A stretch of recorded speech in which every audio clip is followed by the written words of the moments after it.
What is RFID? RFID stands for Radio Frequency Identification and is a method for identifying objects and living beings automatically, wirelessly and thus invisibly. It was already used at the end of World War II as a secondary radar for identifying friend and foe. In 1999, MIT initiated the development of a global standard for commodity identification. An RFID system consists of a scanner and so-called transponders or tags, consisting of a small chip with an antenna, which communicate via radio frequency. Systems like these make it possible to read and store data without touch or direct visible contact. The serial numbers of the tags, which are unique worldwide, enable the tracing of individual profiles and paths of tags, so that objects and living beings can be uniquely identified. The greatest danger of abuse lies in the connection of data stored in databases and possibilities for making links. This raises the question: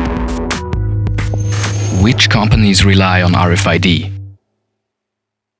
RFID is being developed by many well-known companies, including Samsung, Fujitsu, Siemens, Hitachi, Infineon, Daimler, SAP, Intel, IBM, T-Systems and NEC. It is actively used in the circulation of goods by brands such as Gillette, Prada, Benetton, Chibo and Nokia.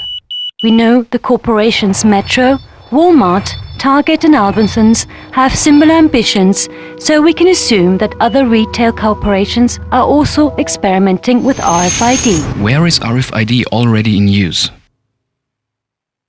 RFID systems are currently in use for car keys, pets, lock systems, flight baggage, subway tickets, travel documents, admission tickets, shoe soles, shackles, books and much more.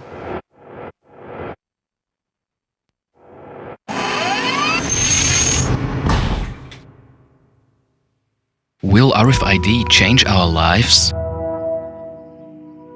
With the introduction of the new passport and further plans for storing biometric data on the passport chip, some things have already changed. This is likely to increase, because since 9/11 it has apparently become much easier to implement new surveillance methods. More and more trust is placed in technology and security placebo is prescribed for citizens. Industry and research dream of equipping every object with RFID tags in the future to replace barcodes.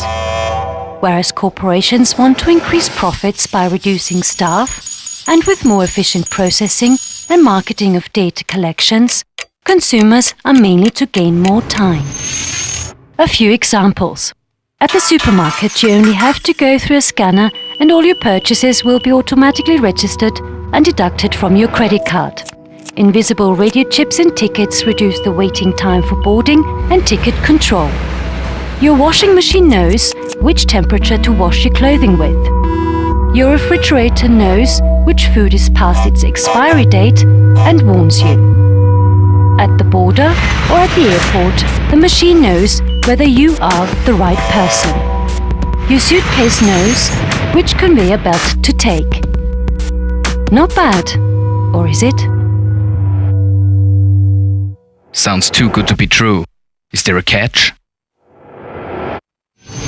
There is no law that requires labeling RFID or limits the use of RFID in any way.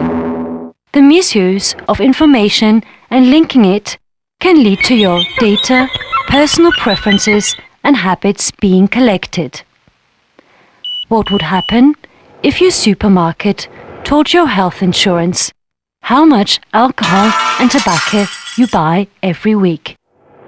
Your health insurance could consequently refuse benefits to you. But you have nothing to hide, do you?